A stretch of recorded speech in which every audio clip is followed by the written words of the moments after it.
The following program is transcribed. Captain Midnight!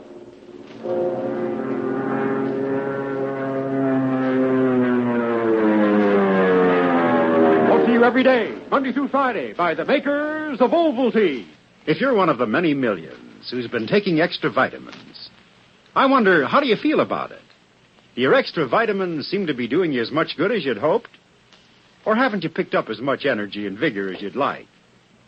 Well, if you aren't getting the good results you expected, this may be the reason. Perhaps you simply aren't taking your vitamins the way they can do you most good. You see, authorities now say that a great many people aren't getting full results from their vitamins, for it is now known that vitamins don't work alone. They work best along with certain other food elements. Now, that's why authorities are urging, take your vitamins in food for best results. So perhaps all you need to do to get better results from your vitamins is to get them in food. Now, that's not hard to do. A simple, pleasant way to do it is by drinking Ovaltine, the famous food drink. 2 glasses of Ovaltine a day give you all the extra vitamins and minerals you need if you're simply eating normal meals. And when you drink Ovaltine, you're getting your vitamins in food, the way they can do you most good.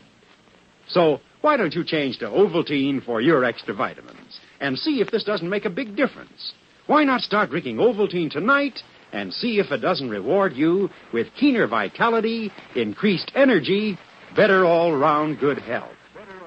Now, on with the action-packed chapter, Dangerous Flight, with Captain Midnight and the Secret Squadron in South America. Last time, you remember, Captain Midnight had almost succeeded in landing the crippled Secret Squadron plane on the airport when Joyce rushed to the cockpit to warn that Senor Schrecker was landing his plane ahead of them. For a moment, a collision appeared inevitable. And then, taking a desperate chance, Captain Midnight opened his throttles wide and hurtled the plane in front. But by that time, they had nearly reached the end of the runway. The main spar of the right wing, weakened by acid, started to give way. The plane hit the ground with a rending crash. Listen. Chuck! Joyce, are you all right? I'm all right. Only my head. It feels queer. Yeah, mine does, too. But Joyce, she wasn't strapped to her seat. I'm afraid she's hurt. I think I'm all right. Hey, Captain Midnight. Chuck. Joyce. We're all alive, Mud, but Joyce wasn't strapped in. She may be hurt. How about you and Bugs? Oh, he's okay. Gone outside to get a stretcher. We won't need any. Listen, there's the ambulance coming now. We've got to get out of the plane, Captain Midnight. I smell gas. Yes, so do I. Them engines are real hot. This wreck's liable to catch fire any second. You and Bugs help Joyce again. Okay. I can walk all right, sir. Come on then, everyone. Get out of here, quick. Okay. The cabin door's open. Must have happened when we cranked. Hurry, get out. Look, sir. There's Major Childers. My word. I never thought you'd get out of that crash alive. Here comes the doctor from the ambulance. Is everyone all right? Well, I've got a small cut on my arm. I don't know just how I got it. Doctor. Si, senor. I'm at your service. This girl has a cut on her arm. Will you dress it, please? Si, senor. Will you come with me to the ambulance, senorita? Oh, yes, certainly. I'll be with you in a jiffy, sir. Bud, you and Austin stand guard over the plane. Don't let anyone go inside. Okay, Captain. Come on, Bugs. Major Childers, will you go to the administration building? I'll meet you there in a few moments. Certainly, Captain Midnight. What are we going to do now, sir? Come on, we're going to get away from this crowd. Okay.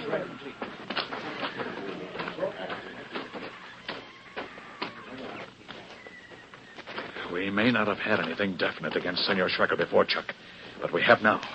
He landed that plane in front of us. We'd have gotten on the ground safely if it hadn't been for him. He didn't have to land when he did. And anyway, we were ahead of him all the time. Say, I just thought of something. He could have been listening on the radio when you called the field. Yes, he could. And if he was, he knew what shape we were in. The only thing is, he took a chance on getting killed himself. It looks to me as if he was trying to force us to take off again. Oh, if you'd done that, we'd all been killed. Hey, there's Senor Schrecker's plane now. It's in the same position it was when it stopped in front of us. And there's someone walking this way. It's Senor Schrecker. Yeah, and it looked as if he was just as anxious to see you as you are to see him. Well, there's some things I'm going to straighten out with him right now. You turn and go back to the administration building, Chucky. I'll join you there in a few moments. Okay, sir. I wish to see you at once, Captain Midnight. And I'd like to see you, Senor Schrecker. Why did you land directly in front of us? I was about to ask you why you landed directly toward me. You could have killed me and my crew. Don't you know flying regulations, Senor Schrecker? I think I do, Captain Midnight. And I know that a plane in trouble has a right of way. And I was in trouble. My right wing was about to buckle. I do not know anything about your wing. I know that I was out of gas. I had to get on the ground at once. My engines died as soon as I was on the runway. Well, we won't argue about that. But why did you follow me all the way from the mountain? I would like to know why you are flying over my ranch. The air is free, Senor Schrecker. Anyone can fly where he chooses. Of course, Captain Midnight. I do not object to your flying over my ranch. However, if you are interested in it, why did you not land on my flying field? Even if I am not at home, there are those who would be eager to answer your questions and show you anything you wish to see. That is the courteous and friendly thing to do. Perhaps I would have landed on your field had it not been for the fact that we started to have trouble with our plane. But frankly, I was in some doubt as to how much help I could count on from you. Indeed, Captain Midnight. And why do you say that? When I flew from the clearing near the crashed plane 2 days ago, I followed you. My right engine caught on fire and the wing followed. We were all forced to bail out. You must have seen what happened. But you didn't come back to search for us. I do not like to dispute your word, but I most certainly did turn back to look for you, and despite the fact that I was having trouble with one of my engines. But there was a heavy ground mist, and neither I nor my crew could see anything. It was with the greatest difficulty that I was able to reach my landing field. If you will check with the state police, you will find that I made a radio report of your disappearance. Very well, Senor Schrecker. Let's forget the matter. I do not know why you have come to this country, Captain Midnight. That is certainly none of my business. But if you are interested in the country to the west, you have only to call upon me and the other ranchers who live in that region. We will be only too glad to help you. Thank you. And now I must see that my wrecked plane is cleared from the field. Good day, Senor Schrecker. Good day, Captain Midnight. Now, a half hour later, a wrecked secret squadron plane has been dragged to the rear of the hangar, which Captain Midnight has been using, and on the ramp in front of the hangar is Senor Paredes' amphibian. Ichabod Mudd is in the cockpit, starting the engines. Nearby, just off the ramp, Captain Midnight is talking to Chuck. Listen. He wanted to know why we were flying over his ranch. He said if we were so much interested in it, to fly out there, land, make ourselves at home. Loop and loops. Maybe we've got Senor Schrecker all wrong. Maybe we have, Chuck. I've been mistaken before. But I told you when I first saw Senor Schrecker on that jungle clearing, and I tell you again, he's a dangerous man. Well, what about flying to his ranch and landing? We'd save a lot of time if we could make it our headquarters. We're not landing there unless we have to. I don't trust Senor Schrecker, and I'm a little bit afraid that if we did, we might be playing his game. What in the dickens is his game? Well, I hope very much we're going to find out within a few days. But remember this, Chuck. All of our troubles so far have been connected with Senor Schrecker. What's more, he was the only one besides us who knew about the treasure in that crashed plane. Then it disappeared, and he admits flying back to his ranch. Yeah, and if he flew back to his ranch, then he passed over the clearing on his way. And he had the rest of that night and all of the next day to return to the wrecked plane without our knowing about it. But enough of that. I'm leaving you in charge while I'm gone, Chuck. And I want to warn you to be on your guard. We're surrounded by enemies everywhere we go. We're being watched every minute. A thoroughly organized effort is being made to get rid of us. That's proved by our experience this morning. I have an idea how that acid was put in the plane, sir. It's not so much how it was put in as who did it. I want you to work on that while I'm away. Are you taking Mudd with you? Yes, I am, Chuck. Well, when do you think you'll be back, sir? I don't know exactly. Perhaps before daybreak tomorrow morning, and perhaps not until tomorrow evening.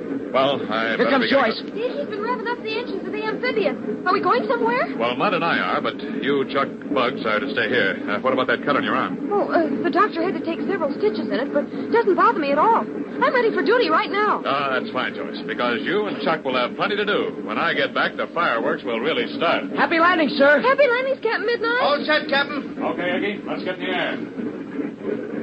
Gosh, wish we were going with him. But I guess someone has to stay here. Oh, where's he going, Chuck? I don't know. Must be awful important, though, because he doesn't make a sudden flight like that very often, especially without our knowing what it's all about. Well, there he goes.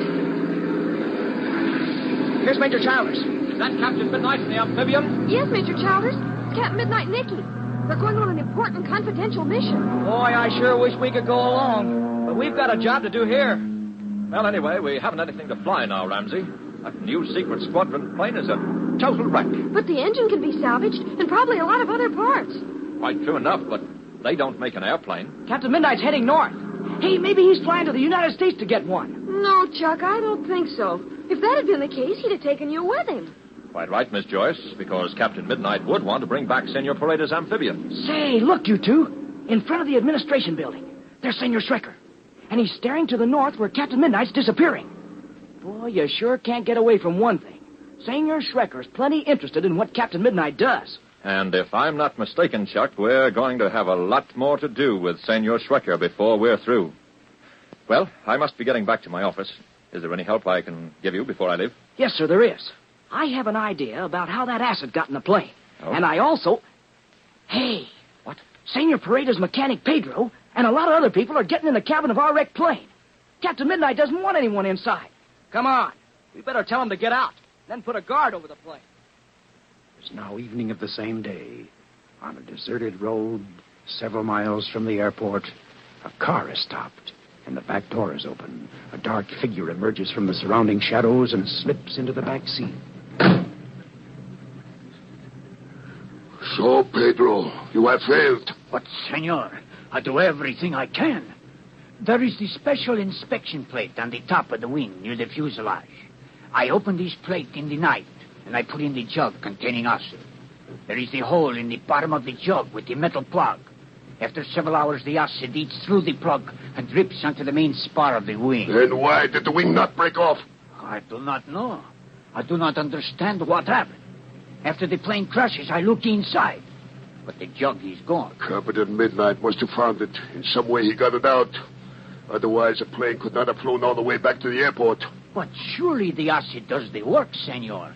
Because the main spar breaks off when Captain Midnight lands. I knew he was having trouble and was trying to get on the ground as fast as he could. I had Captain Stein land in front of him so as to force him to take off again. Fortunately, we were almost out of gas, and I had Captain Stein cut the engines when we reached the runway. But Captain Midnight does not take off again. He opens the throttles wide and jumps your plane, senor. And then he lands and the wing breaks off. But the crash is not bad enough to kill him. The next time he must not escape. And you will see that he does not. But what am I to do? This time I think This sure... time I am not leaving it to you. Here is something you will take with you. It is a small box. You will have no difficulty putting it into the plane Captain Midnight will fly the next time. Captain Midnight is flown away. I do not know when he will be back. He will be back. Otherwise, he would not have left the boy and the girl here. You will know when they expect to fly again. You set this bomb like an alarm clock. Then you wind it up. It will explode when you wish it to. You will set it to explode about 3 hours after you think Captain Midnight will take off. I think Captain Midnight is already suspicious of me. Next time, if he should escape... But he will not escape. This bomb is constructed of a new and powerful explosive. Captain Midnight and the plane and those in it will be blown to 1,000 pieces. Well, Captain Midnight was certainly right. Enemies are surrounding the secret squadron agents everywhere. But where has Captain Midnight gone? What new plans has he made? Don't miss the exciting adventure tomorrow. Jungle Rendezvous. And now, the news about vitamins I gave you earlier is so important, I'd like to repeat it. Authorities now know, after long experience with vitamins, that the best way to get them is in food. So, to get most good from your extra vitamins, be sure to take them in food. The easiest and most delicious way to do this is by drinking Ovaltine, the famous food drink. So why not change to Ovaltine for your extra vitamins and minerals starting tonight? And tune in tomorrow, same time, same station, to Captain Midnight. Until tomorrow, then, this is Pierre Andre, your Ovaltine announcer, saying goodbye and happy landing.